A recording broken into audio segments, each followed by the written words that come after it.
September 19, 1944. A pervasive, bone-chilling fog clung to the fields near Aricourt, France, swallowing sound and sight. Inside the cramped metallic confines of his M4 Sherman, First Lieutenant Merwin Men of the 37th Tank Battalion felt the cold seep into his bones, a prelude to the icy dread that often accompanied the unseen enemy. His knuckles, white from gripping the turret rim, were a testament to the tension that permeated the air. Below his gunner, a young man named Mac McPherson, hunched over his periscope, his breath misting the eyepiece as he strained to pierce the veil of white ahead.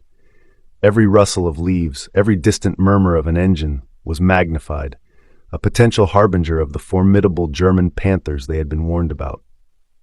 The Panthers. Their name echoed like a death knell through the ranks of Allied tankers. Their sloped armor, a marvel of German engineering, had proven a steel barrier, nearly impervious to the standard American shells. Men knew the statistics, the grim reports from Normandy, shells simply bouncing off the Panther's glacis plate like pebbles off a rock. What he and his weary crew didn't know, however, was that tucked into their ammunition rack, nestled among the familiar, ineffective rounds, were 6 rounds that would fundamentally rewrite the tactical calculus of armored warfare. 6 M93 high-velocity armor-piercing, HVAP rounds, each a compact, deadly package containing a tungsten carbide core, a material forged in the crucible of scientific desperation. These rounds were the silent, tungsten-hearted transformers that would turn their medium Sherman into what German tankers would soon come to fear as an unexpected, lethal threat. The psychological impact of this ammunition, its ability to shatter the illusion of Panther invulnerability, would prove as devastating as its raw, penetrating power. It would force a complete, painful reassessment of German assumptions about American tank capabilities, shaking the confidence of the vaunted panzer divisions to their core. The story of how a specialized ammunition type altered the balance of armored warfare begins not on the fog-shrouded battlefields of France, but in the testing grounds and industrial facilities of the United States. Here, amidst the clang of machinery and the hiss of cooling metal, metallurgists and ballistic engineers toiled against time, driven by an urgent directive, solve a problem that threatened to undermine American armored operations in Europe. In early 1944, the United States Army found itself grappling with a dilemma that military planners, in their pre-invasion optimism, had tragically failed to anticipate. The M4 Sherman tank, the very backbone of American armored divisions, was encountering German tanks it simply could not reliably defeat from the front. The Panther, Germany's brutal answer to the Soviet T-34, was a devastating combination of power and protection. It mounted a potent 75mm high-velocity gun, capable of tearing through Allied armor at staggering distances. This gun was complemented by an 80mm glacis plate, sloped at a sharp 55 degrees, creating an effective thickness of approximately 140 millimeters. This formidable barrier proved nearly impenetrable to the M3 75mm gun, which armed the vast majority of Shermans in Normandy. American intelligence had, with catastrophic consequence, gravely underestimated both the quantity and quality of Panthers that would be deployed. By June 1944, when Allied forces finally stormed the beaches of Normandy, a shocking 38% of German tanks in the theater were Panthers. Not the handful of advanced tanks predicted, but hundreds of these steel beasts, often crewed by inexperienced soldiers, yet protected by armor that conventional American tank guns simply could not penetrate frontally. The M3 75mm gun, the workhorse of most Shermans in Normandy, could not penetrate a Panther's frontal armor at any realistic combat range. A round would merely clang off the sloped glacis plate, its kinetic energy dissipated harmlessly, leaving the Sherman crew vulnerable to a devastating return fire from the Panther's powerful gun, a weapon that could destroy a Sherman from over 2,000 meters.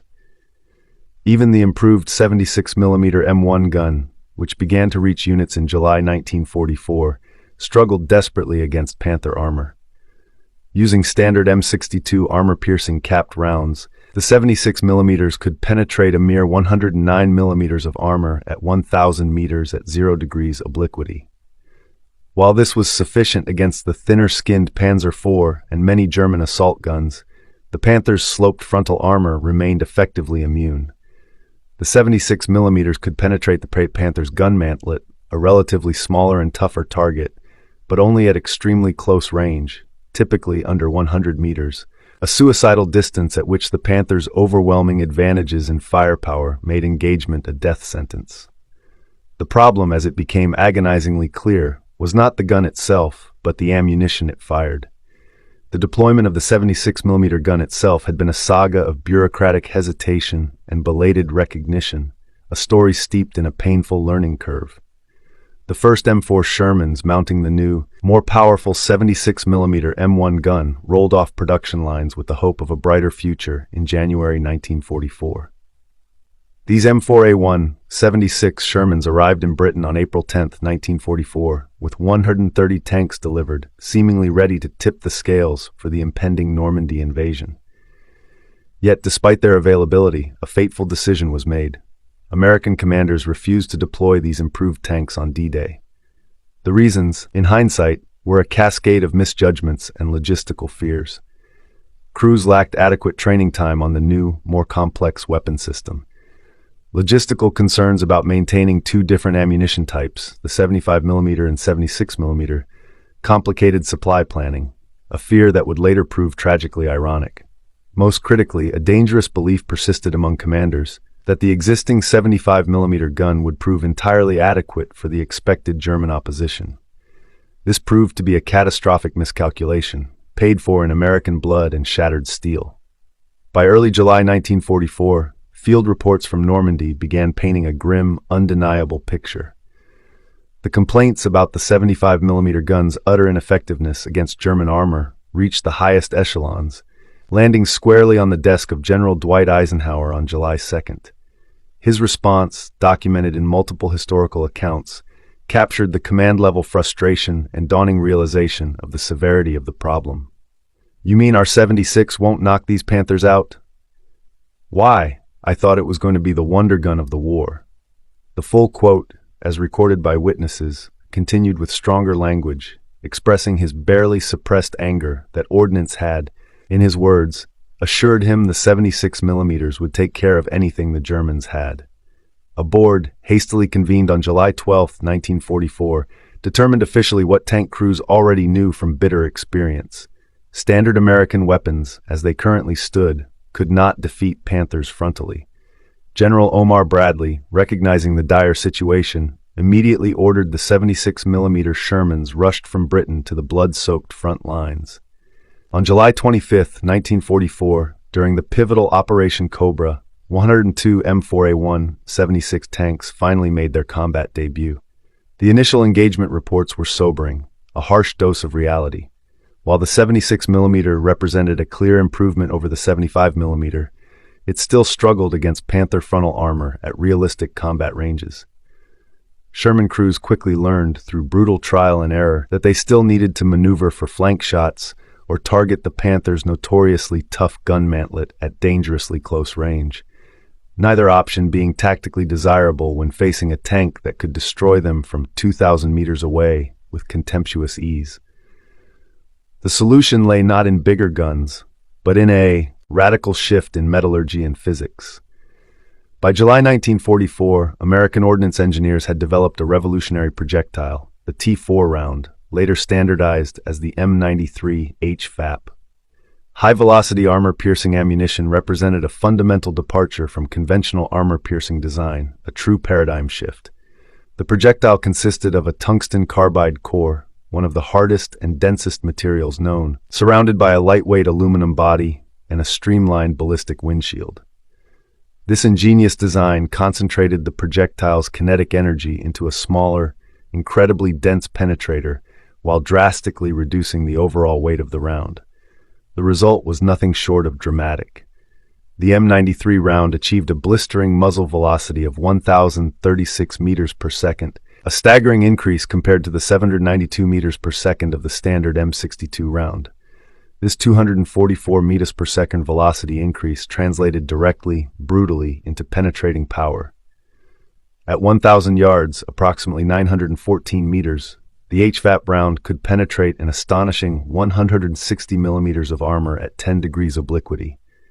According to official War Department testing data, against the Panther's gun mantlet, with its curved 100 millimeter thick cast steel on early AUF-D and A variants, later increased to 120 millimeters on the AUF-G, this meant reliable penetration at ranges up to 1,000 meters instead of the previous suicidal point-blank distance. The mantlet, once a near invulnerable part of the Panther, suddenly became a viable, terrifying target for Sherman crews who had previously been forced to attempt desperate flank attacks, or more often, retreat in fear. But the development of HVAP represented only half the solution. Production, especially of such a strategic material, was another matter entirely. The T4 round, the gleaming hope for American tankers, depended entirely on tungsten carbide, a strategic material imported primarily from China, which had produced a staggering 36% of the global tungsten supply before the war. Tungsten was a critical bottleneck, a material vital to numerous war industries. Machine tools, armor-piercing ammunition for multiple calibers, armor plate hardening, and a myriad of industrial processes all competed fiercely for desperately limited supplies. American tungsten demand for HVAP ammunition alone consumed hundreds of metric tons annually. Each 76mm HVAP round contained approximately 0.88 kilograms of precious tungsten carbide, meaning a Sherman carrying its meager allocation of 6 rounds required nearly 5 kilograms of this scarce material. China, though a major supplier, produced approximately 10,000 metric tons of tungsten concentrates in 1944, but this finite supply had to serve all Allied needs across all applications, from light bulbs to tank shells.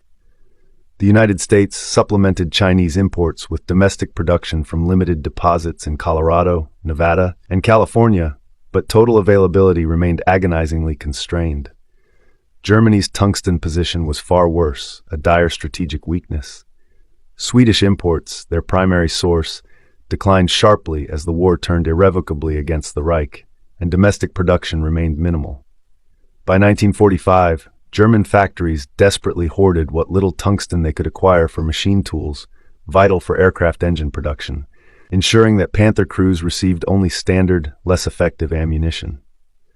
The United States Ordnance Department had been testing HVAP projectiles since the spring of 1942, recognizing its potential. However, production at scale, the sheer industrial effort required, did not begin until after the Normandy landings unequivocally revealed the full, terrifying extent of the Panther problem. In July 1944, production of 3-inch HVAP rounds for tank destroyers reached a meager 1,000 rounds. August saw only another 1,000 rounds of 76mm HVP produced. September yielded another 1,000 76mm rounds, a drop in the ocean compared to the need. Not until November 1944 did monthly production finally reach 5,000 rounds for the 76mm, slowly ramping to 7,000 rounds per month by January 1945. By March 1945, approximately 33,000 rounds of 76mm HVAP ammunition had been produced, representing a significant industrial effort, but still a fraction of what was desperately needed. By February 1945, the average 76mm Sherman in Europe had received a grand total of 5 HVAP rounds, 5 rounds to face an enemy deploying Panthers as the standard tank in their panzer divisions. A Sherman company with 17 tanks would possess on average a mere 85 HVAP rounds in total, while facing German units that might field 30 or more Panthers, each bristling with a powerful gun. The first HVAP rounds finally reached the European theater in August 1944, but their arrival was initially overshadowed by broader, more fundamental tactical problems. The claustrophobic bocage terrain of Normandy had forced American armor into close-quarters combat, a brutal killing ground where superior German guns could ambush Sherman columns with devastating effect. Tank crews faced an enemy who had mastered the art of positioning Panthers in hull-down positions, exposing only the heavily armored turret, while keeping the more vulnerable hull hidden. German doctrine emphasized a terrifying first-shot capability, with Panthers waiting patiently in prepared positions, allowing Sherman columns to approach suspecting before opening fire from ranges where American return fire was utterly ineffective.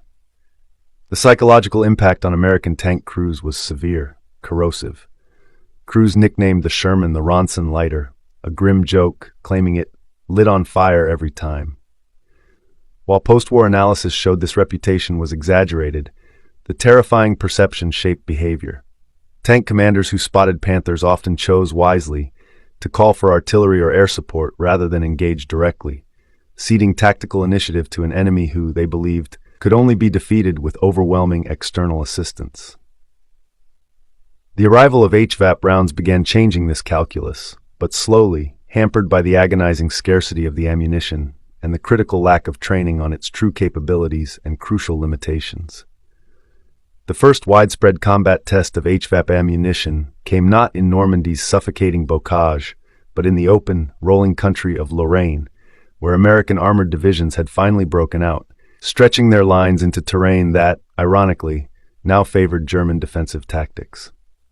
September 1944 found Lieutenant General George Patton's Third Army deep in France, racing toward the German border with logistics stretched to breaking point, a supply line as tenuous as a thread.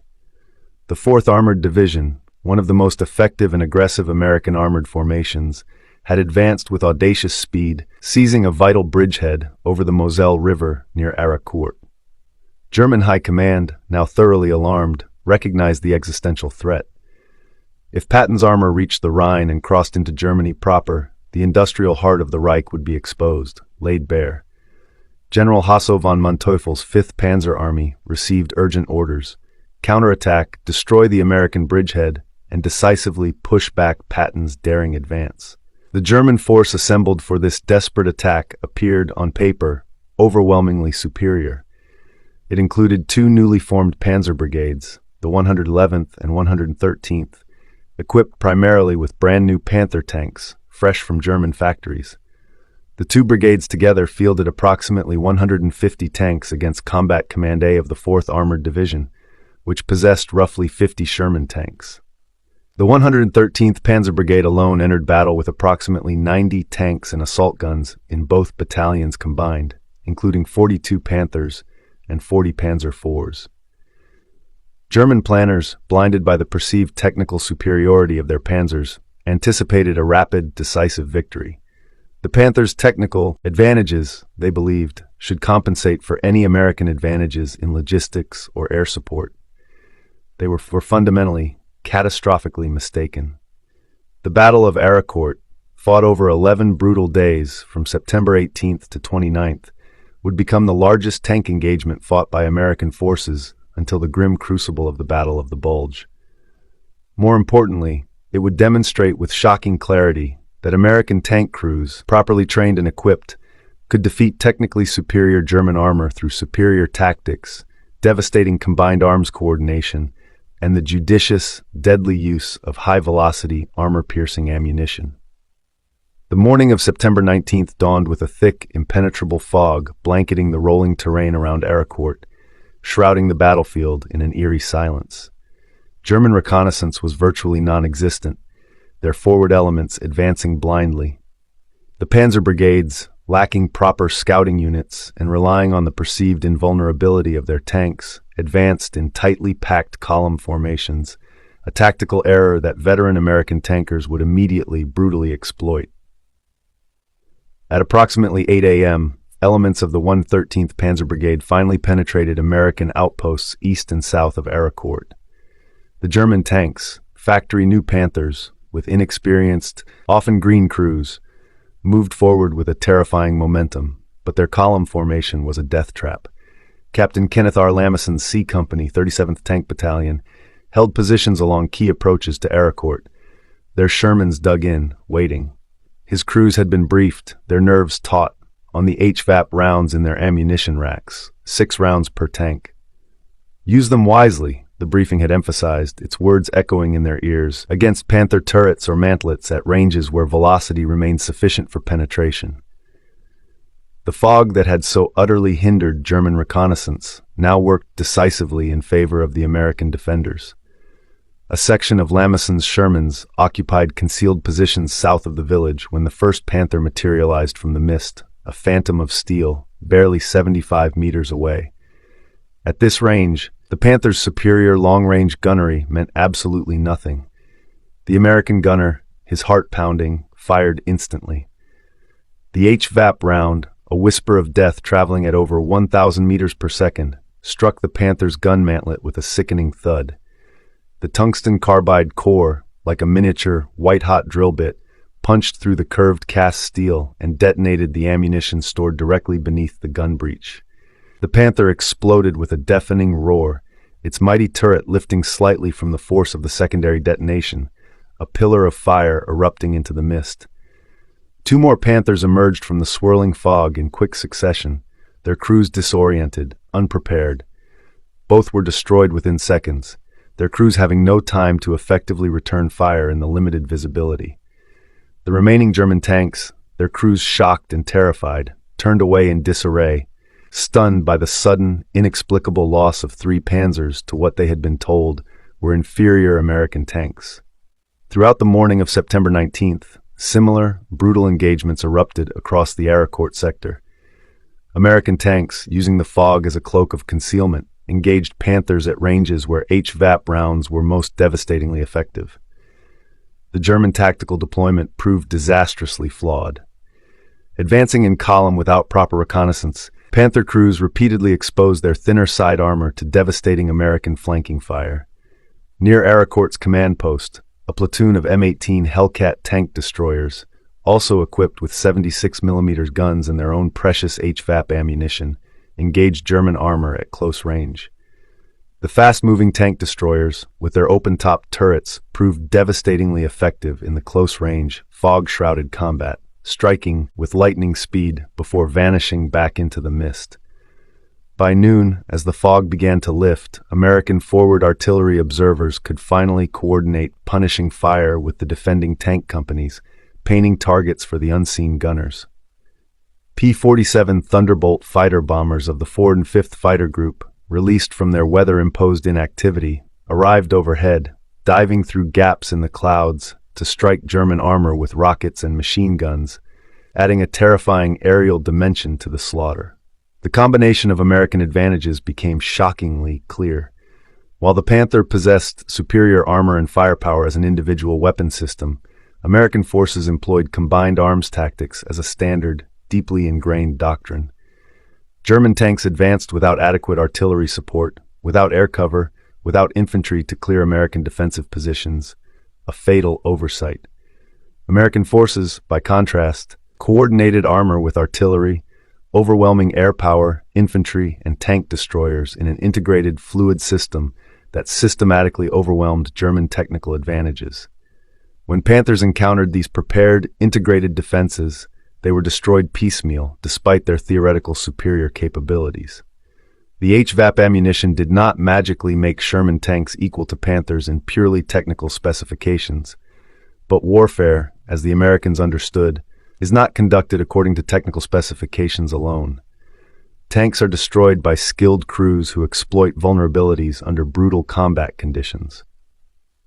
The Panther's gun mantlet, a necessary component allowing the 75mm gun to elevate and traverse, inadvertently created a critical weak point.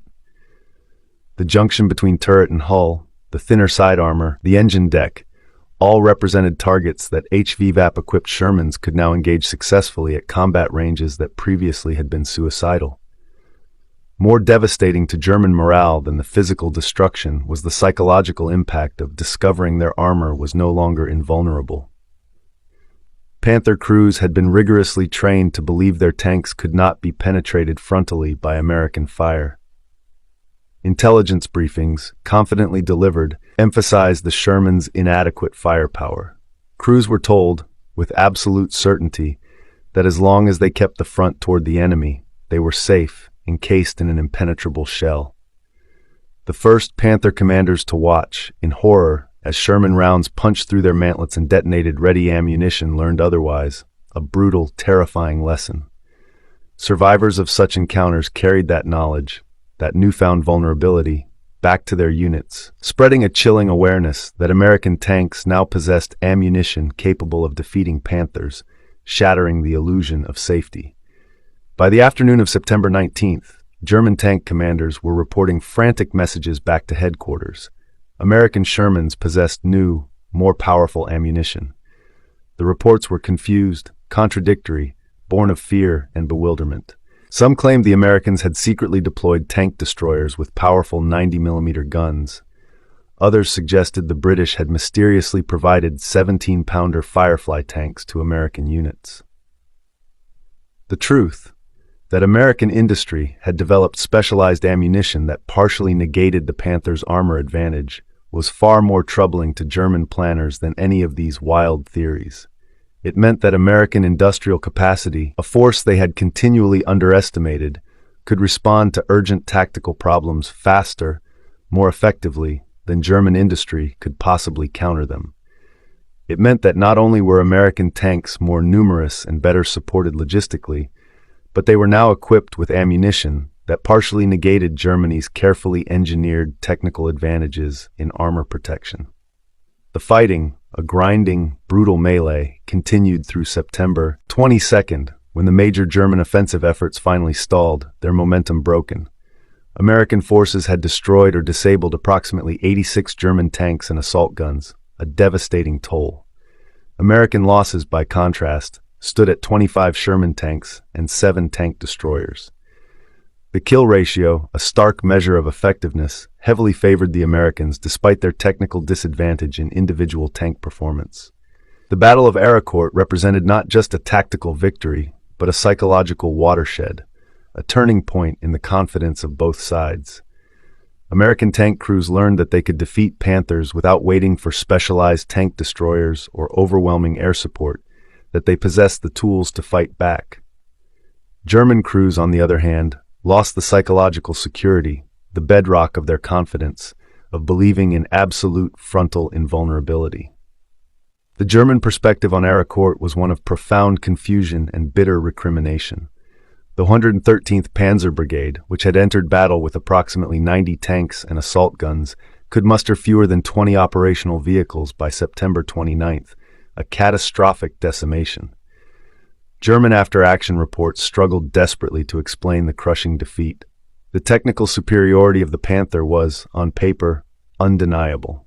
How had inexperienced crews in newly produced, state-of-the-art tanks been defeated so comprehensively? The answers lay partly in training and experience, or rather, the lack thereof. The Panzer Brigade crews had minimal training, often arriving at the front with only weeks of instruction, thrown into the meat grinder of battle. American tank crews in the 4th Armored Division were hardened veterans who had fought across France, understood combined arms warfare implicitly, and had learned to read terrain for tactical advantage, honing their skills through months of relentless combat.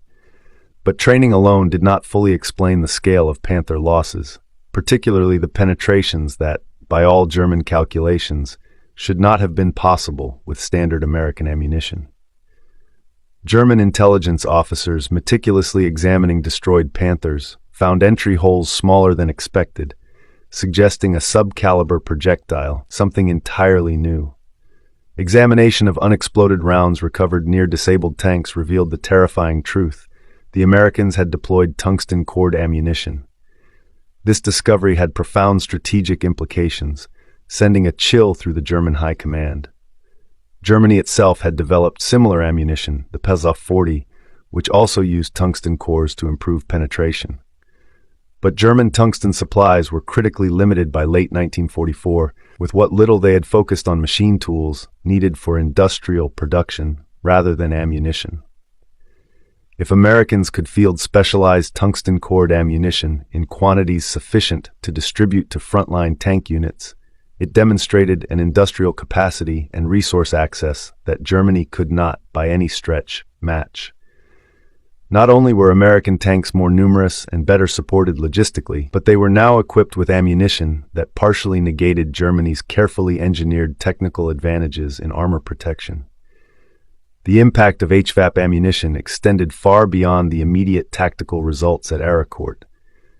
As word spread like wildfire through American armored units that the new ammunition could defeat Panthers under favorable circumstances, tank crews became more willing, more confident to engage German armor directly.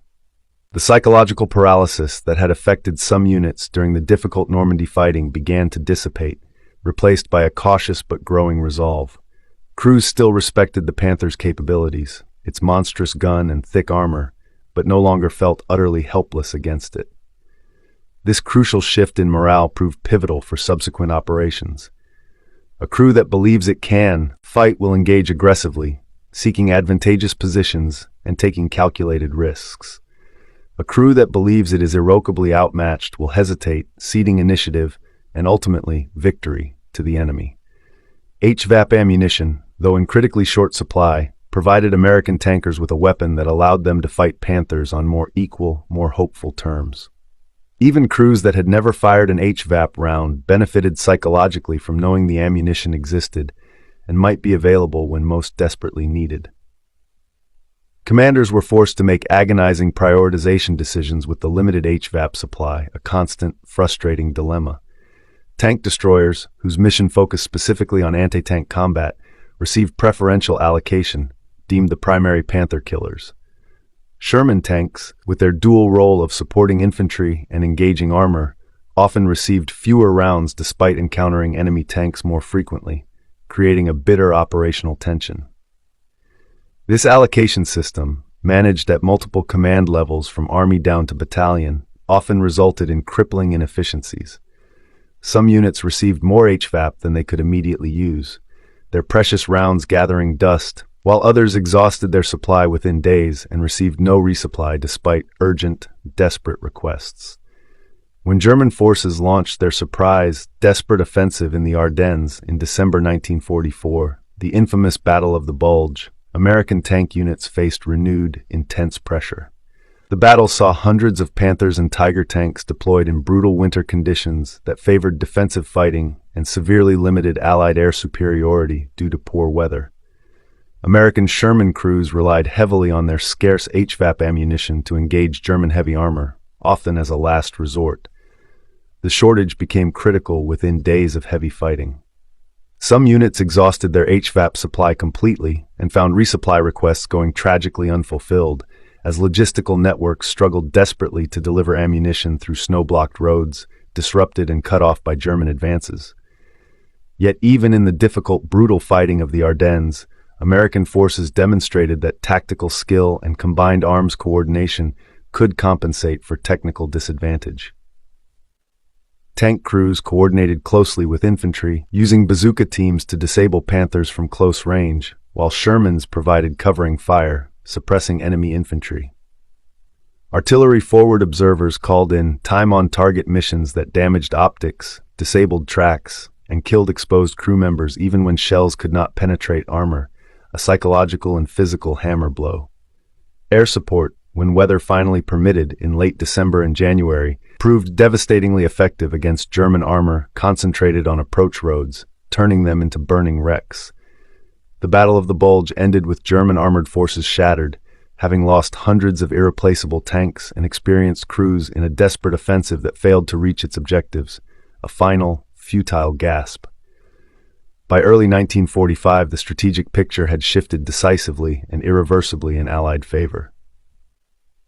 American and British forces were preparing to cross the Rhine, a symbolic and strategic barrier.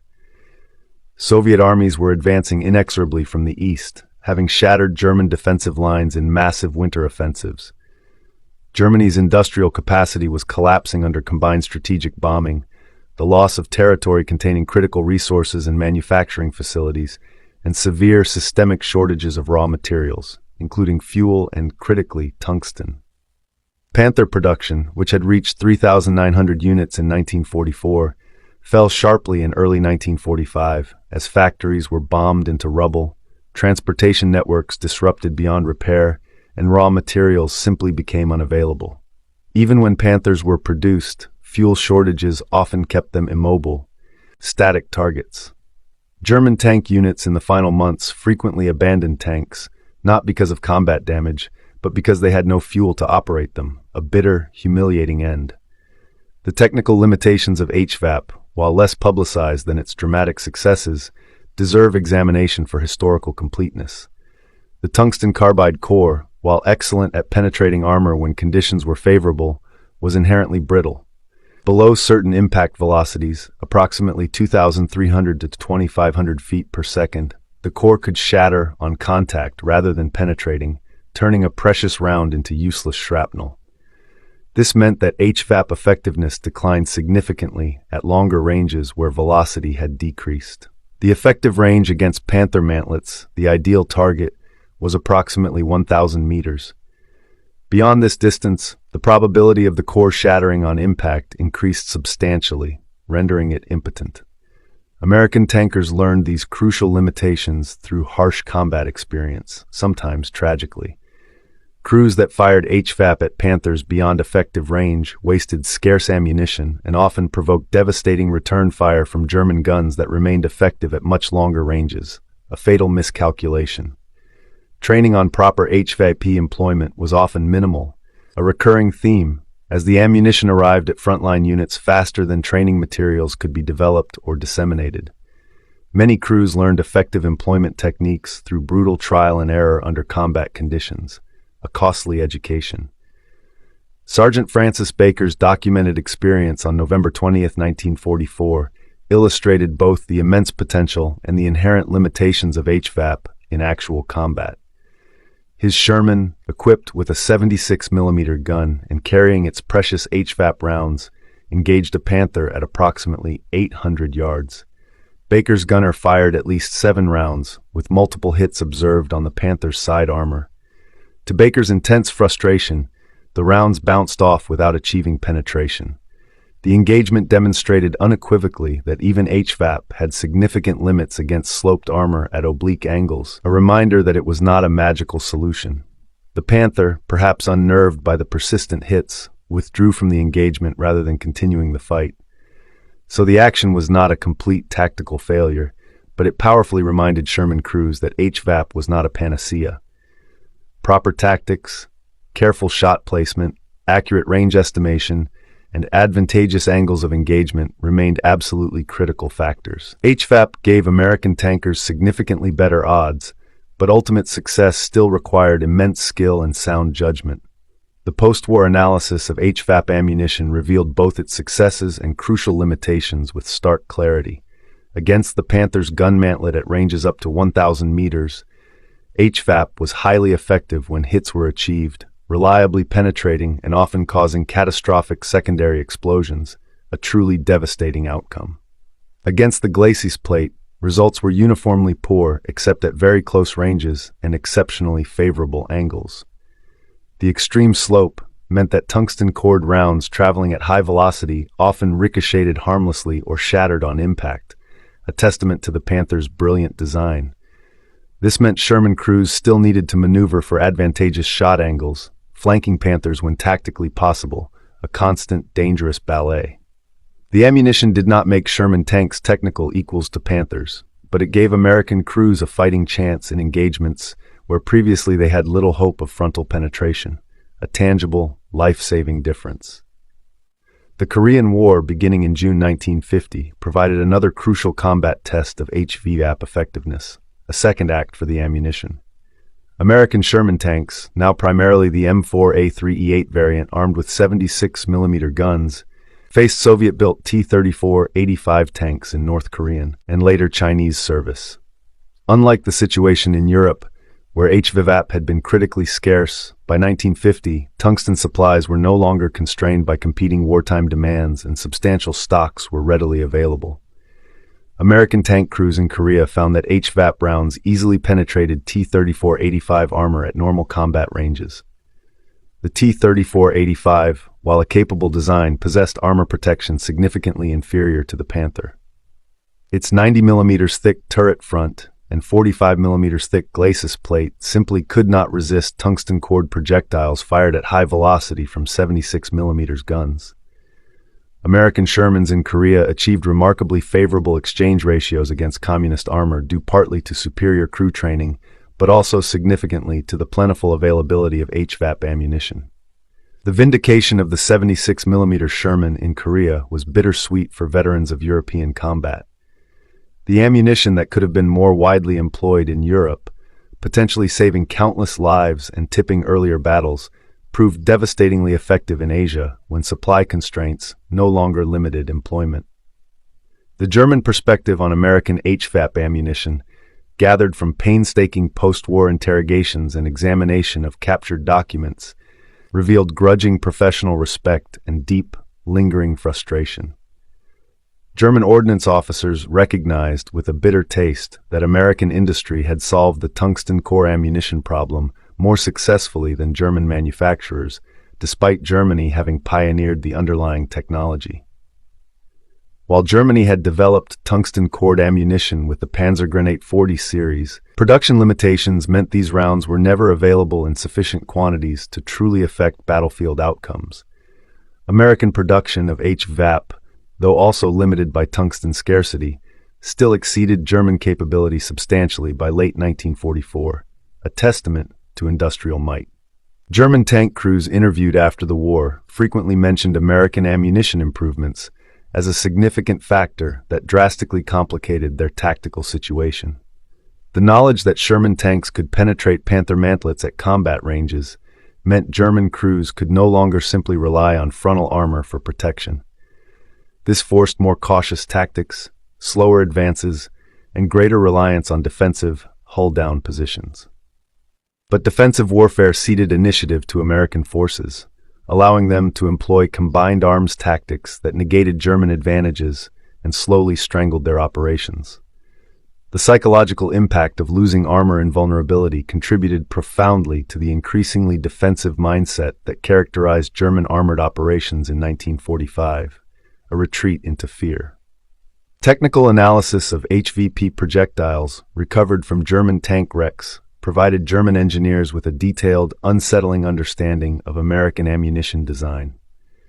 The tungsten carbide core surrounded by lightweight aluminum body sections represented an incredibly efficient use of scarce strategic materials that maximized penetrating power while minimizing tungsten consumption per round. The lightweight carrier body allowed higher velocities without excessive barrel wear, while the dense tungsten core retained kinetic energy over distance far better than traditional steel penetrators.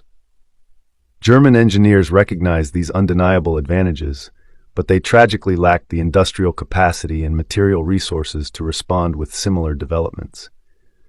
By late 1944, German tank and ammunition production focused entirely on maintaining output of existing designs, a desperate struggle for survival rather than developing new ammunition types, an unattainable luxury. The Panther's KWK 42 75mm gun already possessed excellent penetrating power with standard ammunition against Allied tanks, so developing improved German rounds was not the critical priority compared to simply getting more tanks to the front. Developing new ammunition would require precious tungsten brickling. Germany could not spare, and retooling that factories struggling under relentless air attack could simply not accommodate. German tanks in the final year fought with ammunition designs dating to 1942 and 1943, while American ammunition continued to improve, widening the technological gap. The Battle of Aracourt's historical significance extended far beyond immediate tactical results. The engagement proved conclusively that American armored doctrine, emphasizing mobility, devastating combined arms coordination, superior logistics, and overwhelming material support, could consistently defeat German tactical methods, which relied heavily on perceived superior individual tank performance. German commanders had designed their 1944 Panzer brigades around the Panther's technical capabilities, making a fatal assumption that armor and firepower would compensate for inexperienced crews and limited support. This assumption proved catastrophically false, shattering their strategic hopes. The lesson was clear, brutal, and undeniable to military observers on both sides. Technical excellence in weapons design mattered, and certainly provided advantages. But operational excellence in combined arms warfare, superior logistics, and better, more consistent training mattered profoundly more for achieving tactical and operational success. The impact of HVAP on individual tank crews deserves consideration beyond purely technical analysis.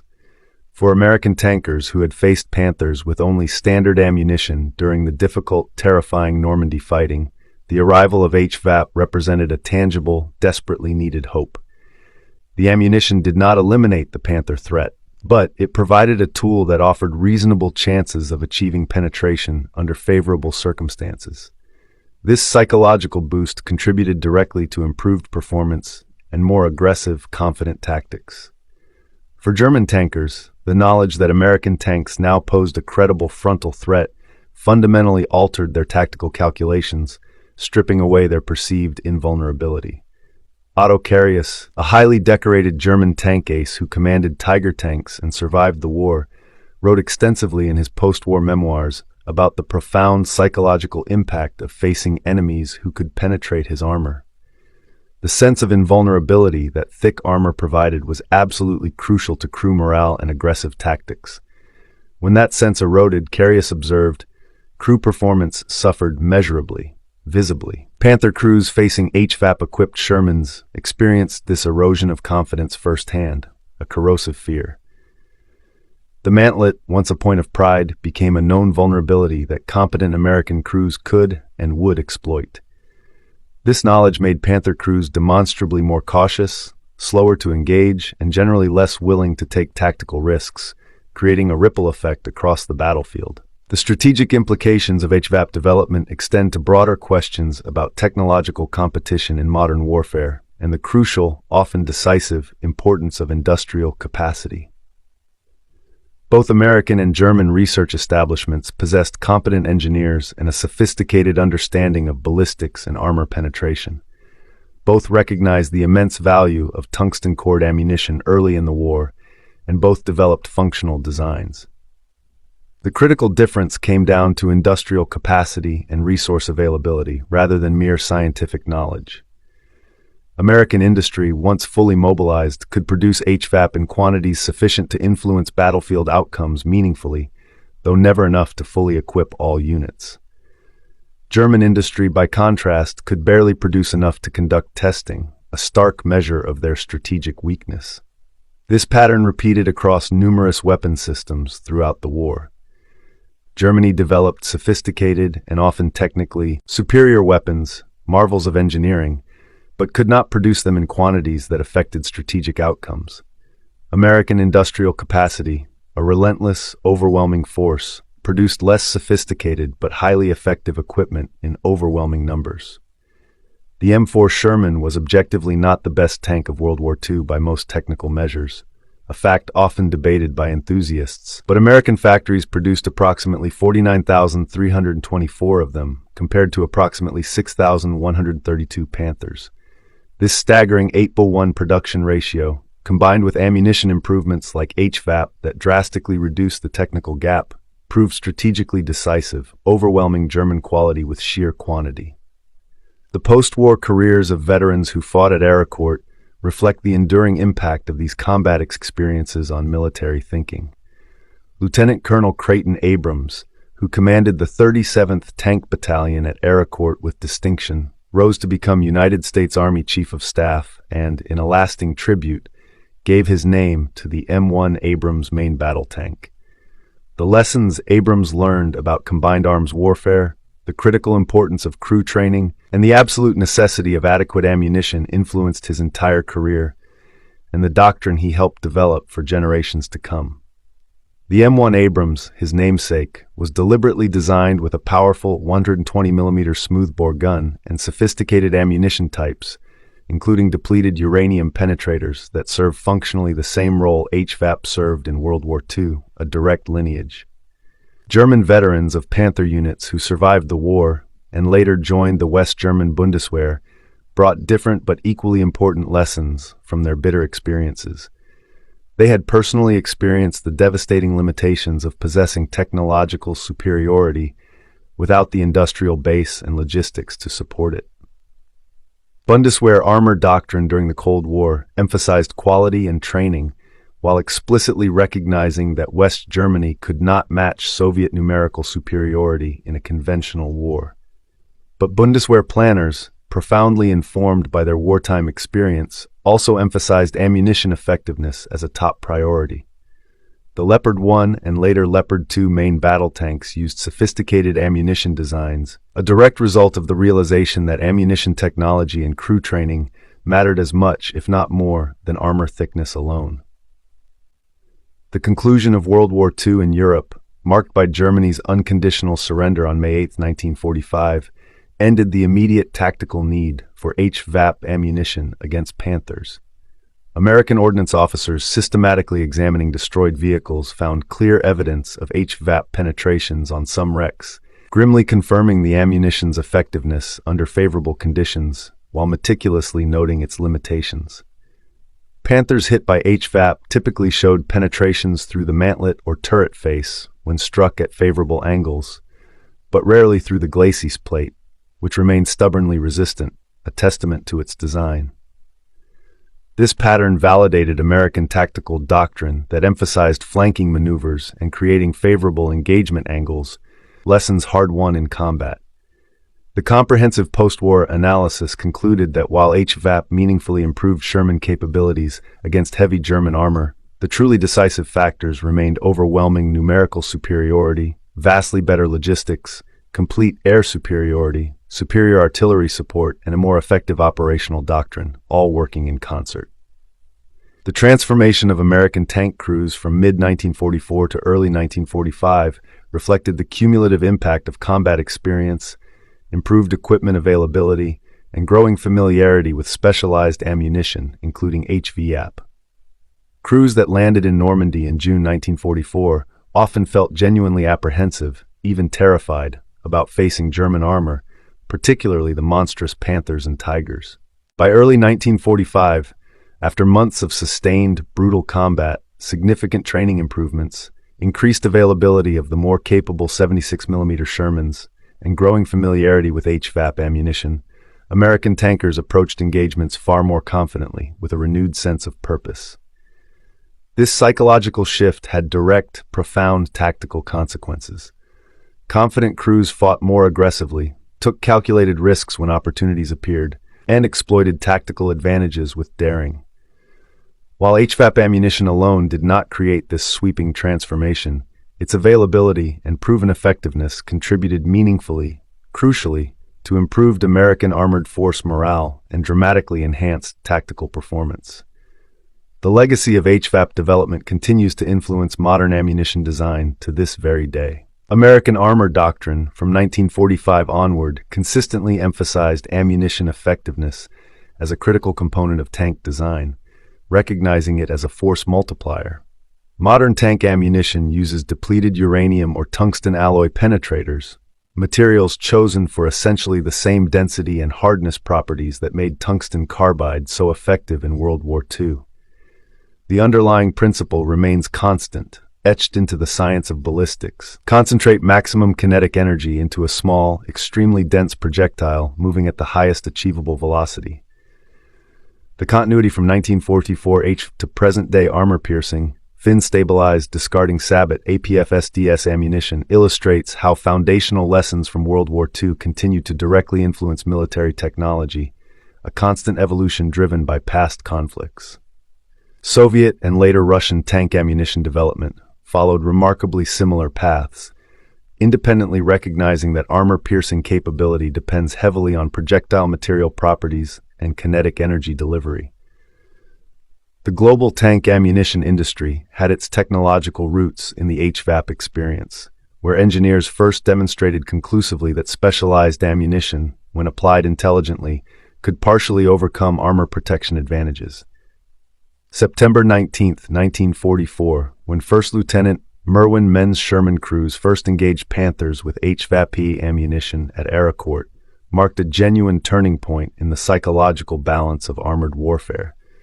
German crews who had fought confidently, even arrogantly, behind their armor learned that American tanks could pose a serious frontal threat, a chilling realization. American crews who had felt outmatched and vulnerable gained meaningful confidence from knowing they possessed ammunition that could defeat Panthers under favorable circumstances, a vital psychological boost. This profound shift in tactical psychology, enabled by tungsten-core ammunition produced in bustling American factories, influenced every subsequent armored engagement of the European War, changing the very nature of tank combat.